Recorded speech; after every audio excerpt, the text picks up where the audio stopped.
Assalamualaikum warahmatullahi wabarakatuh. Bismillahirrahmanirrahim. Alhamdulillahi rabbil alamin. Wassalatu wassalamu ala sayyidina wa maulana Muhammadin wa ala alihi wa sahbihi ajma'in, amma ba'du. Para hadirin, para jamaah rahimakumullah, kita mulai ngaji kita dan baca Ummul Quran suratul Fatihah untuk kedua orang tua kita dan guru-guru kita. Semoga dengan barokah Fatihah yang kita hadiahkan untuk mereka, Allah mengijabah doa-doa baik kita, dimudahkan semua urusan kita, urusan dunia, utamanya urusan akhirat. Amin ya rabbal alamin. Ila hadratin Nabi Muhammadin sallallahu alaihi wasallam wa alihi wa ashabihi ajma'in, wa ila walidaina wa asatidana al-muslimina wal mu'minina minhum, wa li husuli maqasidina allati tarda'ana biha, wa li ijabati da'awatina, wa li shifai mardana, wa li najahina fid dunya wal akhirah. Al-Fatihah. A'udzu billahi minasy syaithanir rajim. Bismillahirrahmanirrahim. Alhamdulillahi rabbil alamin, arrahmanir rahim, maliki yaumiddin. Iyyaka na'budu wa iyyaka nasta'in. Ihdinas siratal mustaqim. Siratal ladzina an'amta 'alaihim ghairil maghdubi 'alaihim waladdallin. Amin. Bismillahirrahmanirrahim. Hari Rabu sebelumnya ini kan makalah yang keempat, yaitu makalahnya Sayyidina Utsman radhiyallahu an. Jadi sebelumnya itu Sayyidina Utsman berkata, siapa yang menjaga sholat 5 waktu, maka Allah akan memuliakan dengan 9 karomah kemuliaan. Yang pertama yaitu dicintai oleh Allah. Kemudian badannya sehat. Kemudian dijaga dia oleh para malaikat. Yang keempat yaitu diturunkan keberkahan kepadanya. Yang kelima, akan wajahnya itu tampak tanda-tanda kesolehan, orang yang selalu menjaga sholatnya.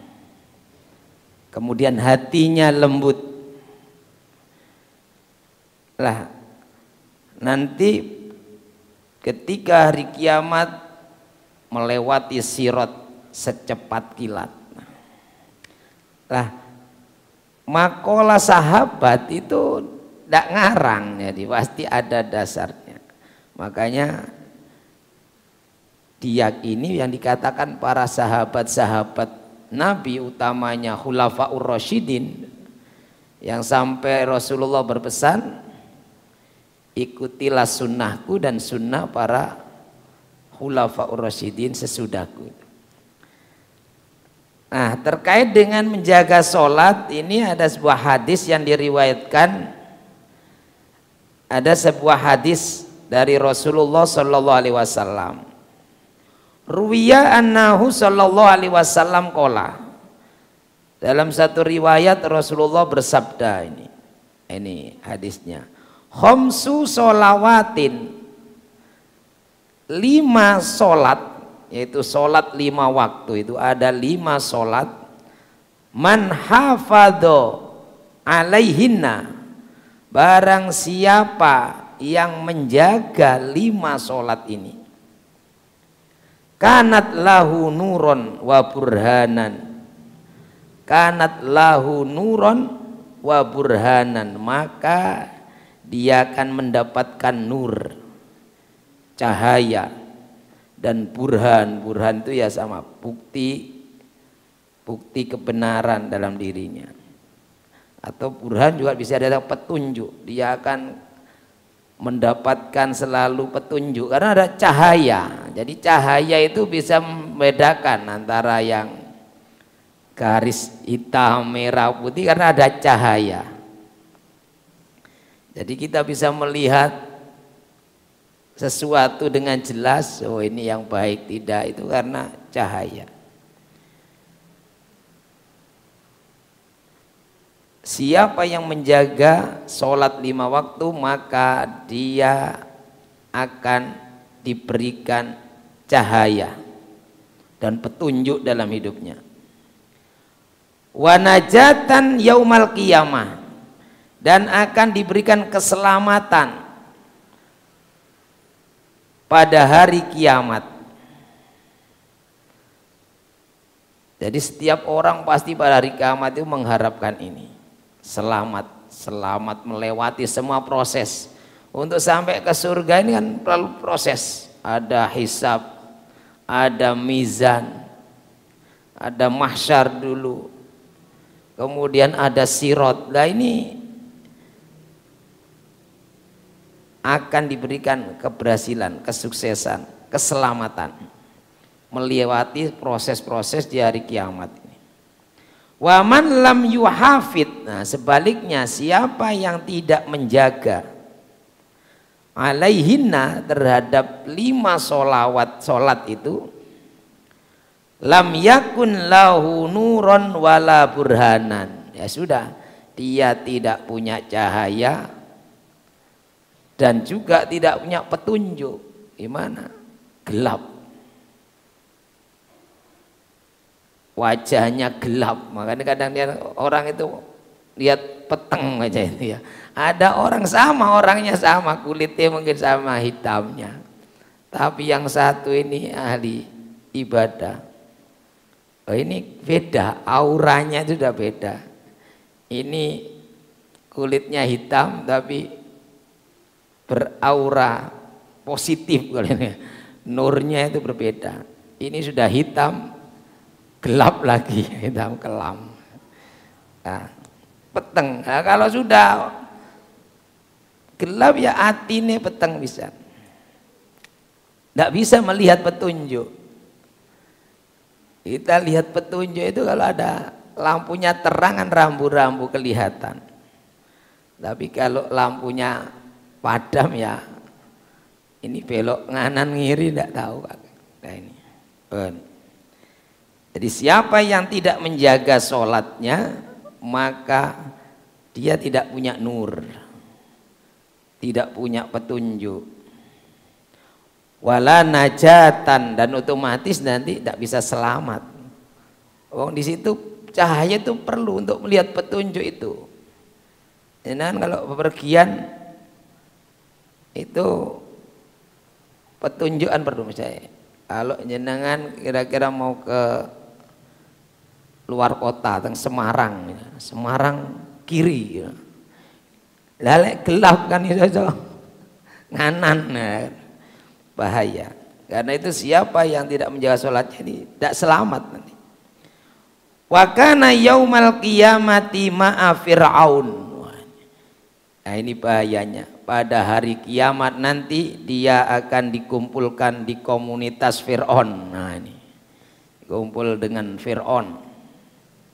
Wa Korun, kumpul Korun. Wa Haman, kumpul Haman. Ini sama, itu ada orang-orang yang durhaka kepada Allah. Nah ini yang generasi Nabi. Wa Ubay bin Khalaf. Dan Ubay bin Khalaf ini orang yang sangat memusuhi Nabi. Ubay bin Khalaf itu. Jadi Ubay bin Khalaf itu orang yang sangat menghina, mengejek Nabi, menghina dengan kekayaannya, dengan ya kekayaannya itu. Dia merendahkan Nabi. Makanya nanti kata Nabi ini orang yang sholat itu ya kumpulannya nanti itu Fir'aun. Kalau sekarang mungkin wah gagah kumpul Fir'aun saya selfie. Nggak tahu di neraka, itu kumpulnya macam di neraka. Bahaya. Nah, maka sholat itu digambarkan dalam sebuah hadis, sholat 5 waktu itu seperti orang yang di depan rumahnya ada apa? Sungai yang jernih. Jadi suatu saat Nabi memberikan gambaran, tanya kepada para sahabat, wahai sahabat-sahabat, bagaimana pendapat kalian kalau di depan rumah kalian ada sungai yang jernih, mengalir jernih, kemudian kamu mandi 5 kali sehari, apakah mungkin masih ada debu, ada kotoran di badanmu? Para sahabat jawab, tidak mungkin Nabi, sehari mandi 5 kali.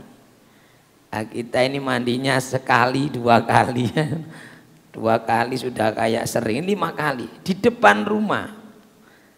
Kalau dulu kan kita mandi nih lek teng desa ini nang mlaku nang kali iso setengah kilo, karena teng sumber untuk mandi di kali.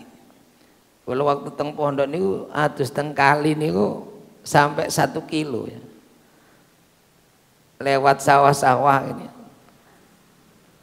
Wang Sule kadang ngeringet malih, apa malih ambek kejar-kejaran, ambek pelayon, ngeringet malih. Nah ini ndak di depan rumah. Sahabat-sahabat jawab, mboten mungkin wonten kotoran Nabi, pasti bersih. 5 kali sehari. Maka kemudian Nabi menjelaskan, demikianlah perumpamaan sholat 5 waktu. Artinya sholat 5 waktu itu membersihkan dosa-dosa. Oh, jadi insya Allah panjenengan yang menjaga sholatnya ini sudah clear dari dosa-dosa. Amin ya robbal alamin. Lah kalimat mulai kemarin itu hafadhu, menjaga. Kalau tingkatan kita mungkin menjaga ya sholatnya gak tahu bolong, 5 waktu ya lengkap. Tapi kalau lebih tinggi lagi menjaga bagaimana kita sholatnya tidak lalai. Nah ini yang kita mungkin sering lalai, sholatnya kadang ngelamun atau lalai, maksudnya ya hatinya sholat tapi eling liyane lah niki. Nah ini yang kita mungkin harus latihan terus, menjaga hati agar bagaimana kita sholat ya memang sholat. Nah ini maka ulama itu mengajarkan paling tidak kita khusyuk itu dalam sholat itu kudu fokus, kudu nopo konsentrasi. Itu paling tidak pada 3 bacaan niki yang berupa bacaan. Pertama ketika kita membaca inni wajjahtu wajhiyah. Nah niki pun eling ngadep liyane, karena itu napa artinya inni wajjahtu wajhiyah. Ya Allah, saya menghadapkan diriku. Wajahku itu maksudnya diriku. Inni wajjahtu wajhiyah lilladzi fataras samawati wal ardi. Ya Allah, aku menghadapkan diriku kepadamu, sang pencipta langit dan bumi. Ya ini kudu fokus. Ini wajah tuh tapi eling ngadep liyane. Lah ini kan nomane lek eling ngadep panganan. Di maka pernah suatu saat nih wonten seorang wali niku sholat di belakang imam, ini ya saudaranya ya. Ketika imamnya takbir, ketika sholat itu baca ini tiba-tiba dia tertawa. Kemudian setelah salam ditakoki, awakmu mangkono apa? Jadi kan waktu sholat kamu tertawa aja kikian. Ya, karena waktu sampean sholat itu tak delok nunggul wakul di kepalanya itu nyuwun wakul. Iya, karena sholatnya yang diingat tadi belum makan, jadi ingat makanan. Ya kalau gitu kita ini sudah sering lalai. Makanya minimal pertama nopo waktu membaca ini wajjahtu wajhiyya. Karena itu komitmen kita ini, kita sedang menyatakan menghadap kepada Allah. Nah, menghadap kepada Allah kok gak fokus ini. Nah, ini yang pertama. Yang kedua, ketika kita membaca apa? Iyyaka na'budu wa iyyaka nasta'in. Iyyaka na'budu. Ini karena kita sedang menyatakan diri, ya Allah, hanya kepadamu saya ini menyembah. Saya menyembah hanya kepadamu. Dan hanya kepadamu juga aku mohon pertolongan. Nah, ini istilahnya kudu serius ketika kalimat ini. Jadi ini kita fokus. Nah, syukurlah iso kabeh, tapi enggak, paling tidak ini tiga ini. Nah, yang terakhir, yang ketiga niku ketika kita membaca assalamu alaika ayyuhan nabi waktu tahiyat akhir. Karena ini akhlak kepada Rasulullah. Assalamu alaika, kita membaca salam kepada Nabi. Ayyuhan nabi wa rahmatullahi wa barakatuh. Waktu tahiyat wonten nggih. Nate kepanggih bacaan niku. Nah, lek gak tanggih berarti lali.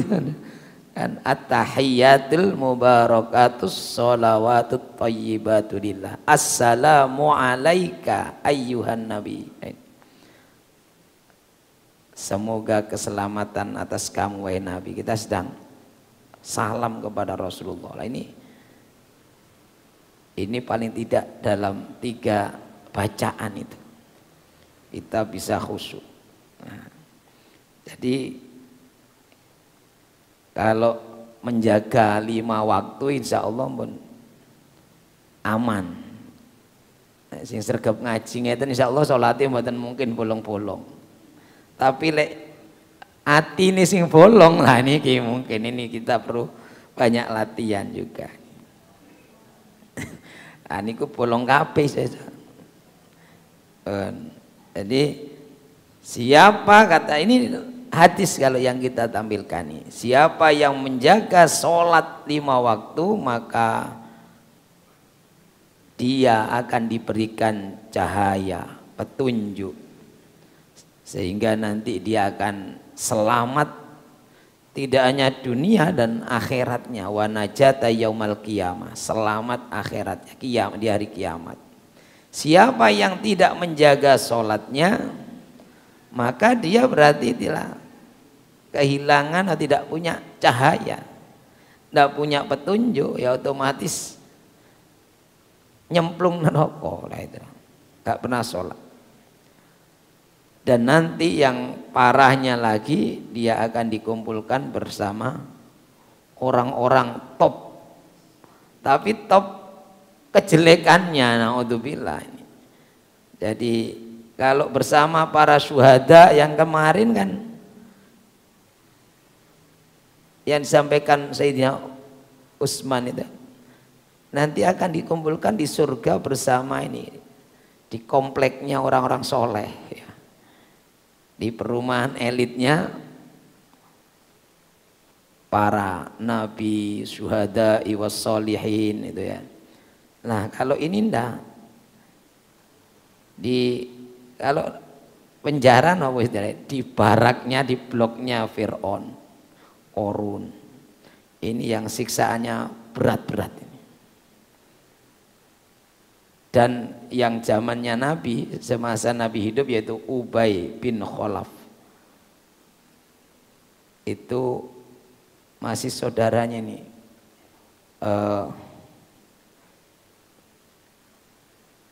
Abu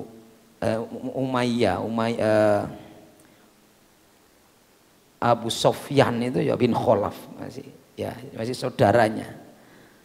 Ini orang yang paling membenci, paling menghina Nabi dengan kekayaannya. Nah, ini